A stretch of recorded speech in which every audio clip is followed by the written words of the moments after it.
اعوذ باللہ من الشیطان الرجیم بسم اللہ الرحمن الرحیم۔ نیکسٹ ہے سورہ التغابن، جو کہ 64 سورہ آف قرآن ہے۔ قرآن میں ایمان کے موضوع پر یہ جو سورہ تغابن ہے وہ جامع صورت ہے، جامع ترین صورت ہے، یعنی ایمان کے بارے میں آپ کو سمجھنا ہے ایمان کیا ہے تو سورہ تغابن پڑھ لیں، تو اس سے ایمان کیا ہے ہمیں سمجھ آ جائے گا۔ تو اس سورہ میں آگے بڑھنے کے پہلے ایک مختصر سا ساری سورتوں کی سمری۔ سورہ حدید ہم نے پڑھا تھا، اس میں کیا تھا؟ عدل والا جو دین ہے، دین حق ہے، اس کو غالب کرنے کا حکم دیا گیا۔ پھر سورہ مجادلہ میں کیا تھا؟ حزب الشیطان میں جو منافق ہے ان سے قطع تعلق کا ذکر۔ سورہ حشر میں حزب الشیطان جو یہودی ہے ان سے قطع تعلق کا ذکر۔ سورہ ممتحنہ میں جو حزب الشیطان کا ایک اور گروپ ہے کفار مکہ، ان سے قطع تعلق کا حکم۔ پھر سورہ الصف میں ایمان والوں کو انصار اللہ بننے کا حکم۔ پھر سورہ الجمعہ میں انصار اللہ کی جماعت کے ایٹیکیٹس بتائے گئے، تم انصار اللہ بن گئے تو تمہارے اندر کیا ایٹیکیٹس ہو۔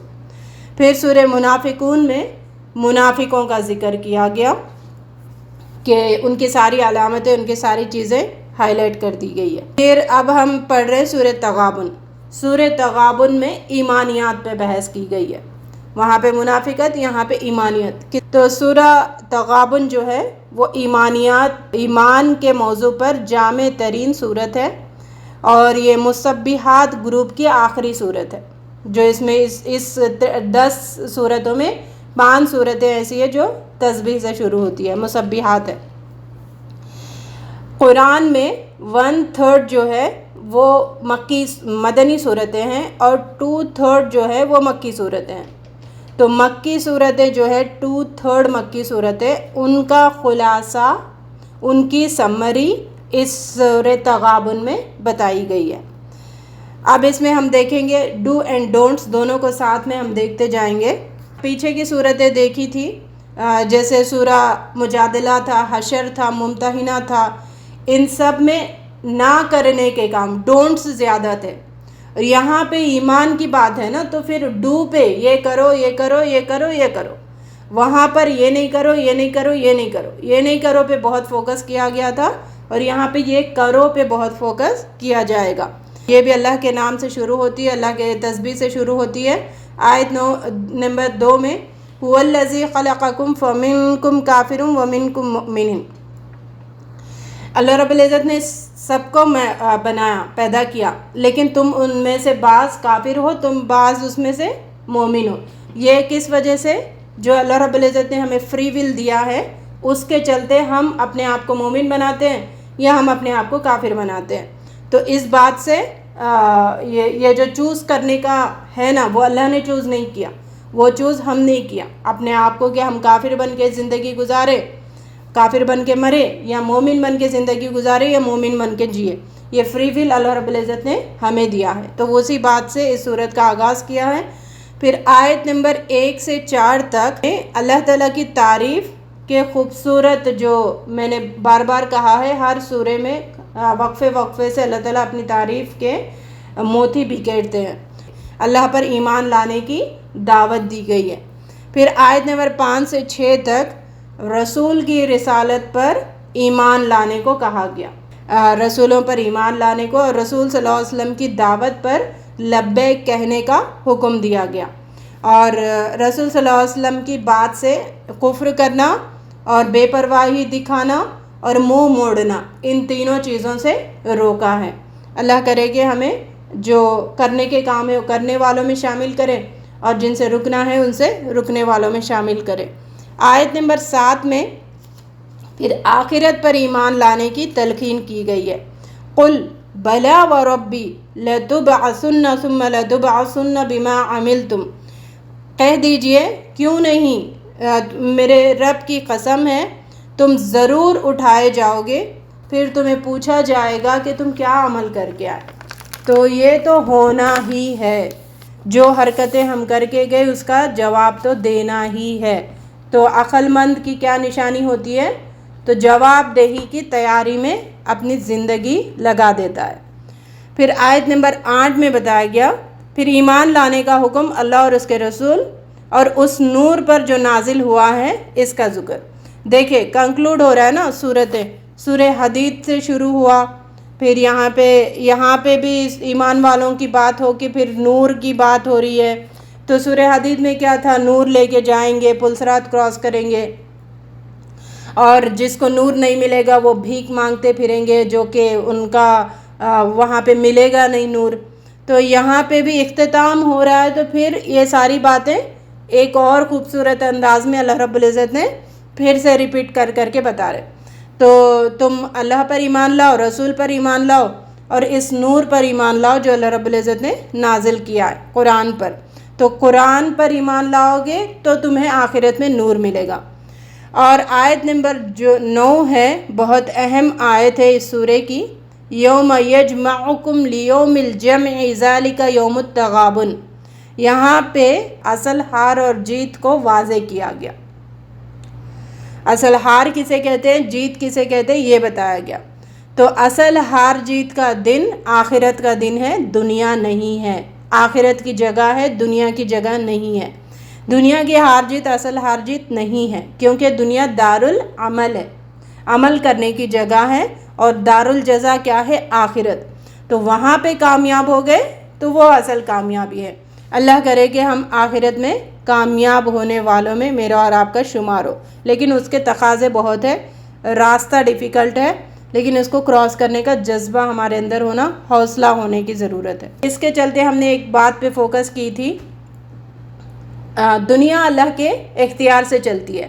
دنیا ہماری کیسے چلنا وہ اللہ تعالیٰ نے لکھ دیا، اوکے۔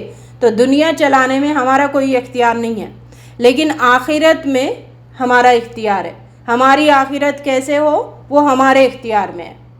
تو ہم اپنی مرضی سے ہماری آخرت تیار کر سکتے ہیں، چاہے جہنم کا گڑھا بنا سکتے ہیں، چاہے جنت کا باغ بنا سکتے ہیں۔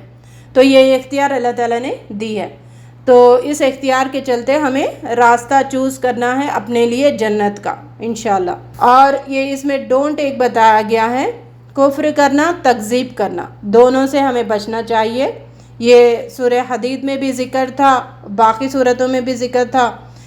کفر کیا ہے؟ اپنے اندر دلوں میں جس بات کی حقیقت واضح ہو گئی نا، اس سے آنکھیں بند کر لینا۔ پتہ چل گیا کہ یہ ہے، یہ اللہ کی مرضی ہے، پھر بھی آنکھیں بند کر رہے، تو یہ کفر ہے۔ آنکھیں بند کر رہے اور نہیں مان رہے، اپنی مرضی چلا رہے، اس کو عملی کافر کہتے ہیں۔ تکذیب کہتے ہیں دعوت حق سامنے آنے کے بعد اس کو جھٹلا دینا، ارے نہیں ہم مانتے ہی نہیں، جاؤ یہ ہوتا ہی نہیں، تو یہ تکذیب ہے۔ ان دونوں خطرناک بیماریوں سے ہمیں اپنے آپ کو بچانا ہے۔ پھر آگے آیت نمبر 11 میں ایک ڈو بتایا گیا، مصیبت کے وقت ایمان والوں کا رد عمل کیسا ہوگا، اس کا یہاں پہ ذکر کیا گیا۔ وَمَن يُؤْمِن بِاللَّهِ يَهْدِ قَلْبَهُ، یعنی حادثات کے وقت کسی بھی قسم کی پریشانی آئی، اس وقت جو حقیقی مومن ہوتا ہے اس کے دل میں قرار ہوتا ہے، وہ سکون میں ہوتا ہے، واویلا نہیں مچاتا، روتا پلاتا نہیں ہے، چیخے چلانا نہیں کرتا ہے، سکون میں ہوتا ہے، کیونکہ اس کو پتہ ہے یہ سب اللہ کی مرضی سے چل رہا ہے، کیونکہ دنیا اللہ کے اختیار میں ہے، میرے اختیار میں تو نہیں ہے۔ جب اللہ کے اختیار میں ہے اور یہ مصیبت مجھے پہنچی، اس کا مطلب ہے اس میں میرے لیے خیر ہے۔ جب یہ سمجھ جاتا ہے تو اس کے دل کو قرار آ جاتا ہے۔ تو یہ اہل ایمان، حقیقی ایمان والوں کی نشانی ہے۔ تو یہ اللہ پر ایمان کو مضبوط کرنے والا ایک ٹیبلٹ ہے۔ کیا ہے کہ مصیبت کے وقت اپنے آپ میں صبر پیدا کرو، یہ اپنے ایمان کو مزید سٹرونگ کرنے والے ایک ٹیبلٹ ہے۔ اللہ کرے کہ یہ ٹیبلٹ ہم سب کو لینے والا بنائے۔ ویسے اللہ رب العزت ہم سب کو مصیبتوں سے محفوظ رکھے، بلاؤں سے محفوظ رکھے، اور سکون اور خیر والی زندگی عطا کریں۔ اور آیت نمبر 12 میں ایک ڈو کا ذکر ہے، ایمان والے کا ہر عمل اللہ رسول کی اطاعت میں، اللہ رسول کی بات ماننے کے سانچے میں ڈھل کر ہی نکلتا ہے۔ صبح اٹھ رہے تو وہ جو عمل ہے صبح اٹھنے کا، وہ اللہ رسول کی سانچے میں ڈھلتا ہے۔ مطلب آپ صبح اٹھ رہے، اذکار پڑھ رہے، صبح کی دعا پڑھ رہے اور نماز کی تیاری کر رہے، تو یہ کیا ہے؟ اللہ رسول کے اطاعت کے سانچے میں ڈھلا آپ کا صبح اٹھنا۔ تو اسی طرح دن بھر کے کام ہیں، تو وہ جو اللہ کی مرضی ہے، رسول صلی اللہ علیہ وسلم نے جس طریقے سے سکھایا تو وہ طریقہ اپنائیں گے تو پھر یہ اطاعت کرنے والوں میں ہم سب کو شمار ہوگا۔ پھر آیت نمبر 13 میں بتایا گیا ایمان والے اللہ پر توکل کرنا والا ہوتا ہے، اسے یہ پتہ ہوتا ہے کہ کائنات میں جو فاعل حقیقی ہے نا، کام کرنے والا، اصل کام کرنے والا، وہ صرف اور صرف اللہ ہے۔ بندہ کسی کام کا ارادہ کرتا ہے لیکن وہ ہوتا نہیں جب تک اللہ کی مرضی نہیں ہوتی۔ تو جب یہ اس بات کا یقین ہو جاتا ہے تو اس کا توکل، اس کا بیلیف مکمل اللہ پہ ہو جاتا ہے۔ جب یہ نہیں ہوتا، ہم سوچتے کہ یہ اسباب پہ ہماری نظر ہوتی تو ہمارے اندر توکل نہیں ہوتا، تو اللہ پہ چھوڑ دیں گے سارے معاملات، کیونکہ دنیا اللہ کے مطابق چلتی ہے تو پھر اس کے اندر توکل آتا ہے۔ تو یہ بھی حقیقی ایمان والوں کی نشانی ہے۔ اللہ کرے کہ یہ ہمارے اندر آ جائیں، ساری چیزیں جو یہ حقیقی ایمان والوں کی نشانیاں ہیں، علامتیں ہیں، وہ سب ہمارے اندر آ جائیں، لانے والے بنے، ایسے آتی نہیں ہے، لانا پڑتا ہے۔ آیت نمبر 14 میں ایمان کی مضبوطی کے راستے میں جو رکاوٹ بننے والے دشمنوں کا ذکر کیا گیا، بیوی اور اولاد۔ ایمان کے، حقیقی ایمان کے راستے میں یہ دشمن بنتے ہیں، بیوی اور اولاد، یا شوہر اولاد، یا خاندان۔ لیکن پھر حکم یہ دیا گیا کہ ان کے ساتھ حسن سلوک کرو، انہیں معاف کرو، عفو و درگزر کا معاملہ کرو اور انہیں معاف کرو۔ تو ایک جو حقیقی ایمان والا ہوتا ہے، اس کا رول اس کے گھر میں کیسا ہوتا ہے، یہ اس بات پہ فوکس کی گئی ہے آیت نمبر 14۔ تو اور آیت نمبر 15 میں پھر فوراً کہا گیا، اچھا دیکھیں، پہلے تو دشمن بتا دیے، ایمان کے راستے کے کانٹے بتا دیے، لیکن ان کے ساتھ اچھا اخلاق اپنانے کا ذکر بھی کیا گیا۔ پھر فوراً آیت نمبر 15 میں بتایا گیا کہ ٹھیک ہے، معاف کر دو، درگزر کرو، بخش دو، لیکن ہوشیار، وہ فتنہ ہے۔ اب یہ معاف کرنے میں، درگزر کرنے میں تمہاری محبت غالب آ گئی ان میں، تو پھر وہ تمہارے لیے فتنہ بن جائیں گے۔ تو فتنہ کیا ہے؟ تمہیں آخرت سے، تمہاری آخرت برباد کر دیں گے۔ تو دشمن ہے، فتنہ ہے، لیکن تمہارے اخلاق ان کے ساتھ اچھے ہونا۔ کتنی پیاری تعلیمات ہے، اللہ ماشاء اللہ کوئی دیا ہوگا اتنی تعلیمات کسی دین میں ہو۔ تو یہ ہے اپنے طرف سے اچھے اخلاق، لیکن ان کو اپنی آخرت خراب نہیں کرنے دینا، یہ ہے اس میں بات جو بتائی گئی۔ اور جو معاملہ ان کے ساتھ کرو گے اس کا بدلہ اللہ سے لے لینا۔ تو اچھا کرتے جاؤ، اچھا کرتے جاؤ، اچھا کرتے جاؤ، اچھا کرتے جاؤ، اور بدلہ اللہ کے پاس لو، ان سے کچھ امیدیں مت رکھو۔ واللہ عندہ اجر عظیم، کیونکہ اصل اجر دینے والا کون ہے؟ اللہ رب العزت۔ ہم یہ جو توقعات رکھتے ہیں نا، ریٹرنز ہونا، تو اس سے ہمارا کام کا بیڑا غرق ہوتا ہے۔ تو ہمیں کیا کرنا ہے؟ کام کرتے جانا ہے، دریا میں ڈالتے جانا ہے، تو پھر وہ اللہ تعالیٰ ہمیں بدلہ دے گا انشاءاللہ۔ آیت نمبر 16 میں بتایا گیا اللہ سے ڈرنے کا حکم اور بات ماننے کا حکم، مطیع بن کے رہنے کا حکم اور خرچ کرنے کا حکم۔ ایمان کا تقاضا ادا کرنے کی دعوت دی گئی ہے، اللہ کی نافرمانیوں سے اپنے آپ کو بچانے اور لوٹ کر اللہ ہی کی طرف جانے کی دعوت دی گئی ہے۔ تقویٰ کی بات کی گئی ہے، پھر بات ماننا یعنی اطاعت گزار بنے رہنے کا۔ آیت نمبر 16 میں دو باتیں، تقویٰ اختیار کرو یعنی اللہ کا ڈر اختیار کرو، اور اطاعت گزار بنو، مطیع فرما بردار بنو۔ تو اللہ کرے کہ ہم اس میں شامل ہو۔ اچھا، انفاق کا یہاں پہ حکم دیا گیا، نفس کو قابو میں رکھنے کی یہ ایک ٹیبلٹ ہے جس کا ذکر ہوا ہے۔ تو ٹیبلٹ کیا ہے؟ خرچ کرو، خرچ کرو، خرچ کرو۔ نفس ہی مچلتا ہے نا، جب نفس مچلتا ہے تو نفاق کی طرف چلا جاتا ہے، کفر کی طرف چلا جاتا ہے۔ تو یہ انفاق کی جو گولی ہے وہ ہمیں کھاتے رہنا ہے، جس سے ہم اپنے نفس کو قابو میں رکھ سکیں۔ تو اور شح نفس سے اللہ رب العزت نے بچنے کو یہاں پہ کہا ہے۔ شح نفس کیا ہے؟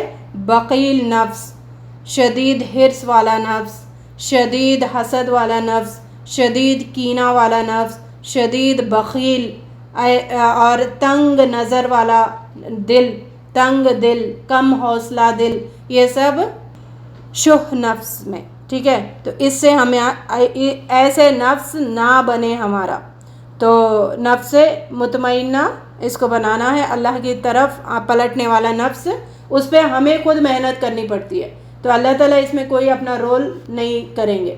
ہاں اللہ تعالیٰ جب کریں گے جب ہم چاہیں گے، ہم چاہیں گے کہ ہمارا نفس اللہ کا مطیع فرما بردار ہو، نفس مطمئنہ ہو، تو پھر بنے گا، وہ اللہ تعالیٰ بننے کے راستے دیں گے. اللہ دلا اللہ کر کے ہم بیٹھیں گے، نفس ہو ہدایت ملے کبھی نہیں ملتی، جب تک آپ ہماری آنکھیں بند ہو جاتی لیکن ہدایت نہیں ملتی. تو ہدایت کے لیے شرط ہے مانگو اللہ سے. اور آیت نمبر 17 میں ذکر کیا گیا خرچ کرنے کی ایک شکل یہاں پہ ذکر کی گئی ہے، سورہ حدید میں بھی ہے، ساری باتیں ریپیٹڈ ہے نا، بات شروع ہوئی اسی سے، پھر کنکلوژن ہو رہا ہے انہی باتوں سے. تو خرچ کرنے کی ایک شکل کا ذکر ہے قرض حسنہ، یعنی اللہ کی راستے میں، اللہ کے دین کی اشاعت میں مال خرچ کرو، اللہ کو قرض دو، اس کی تلقین کی جا رہی ہے. اور پھر یہ سورت کا اختتام بھی اللہ تعالیٰ کی تعریف کی موتیوں سے اختتام کیا جا رہا ہے.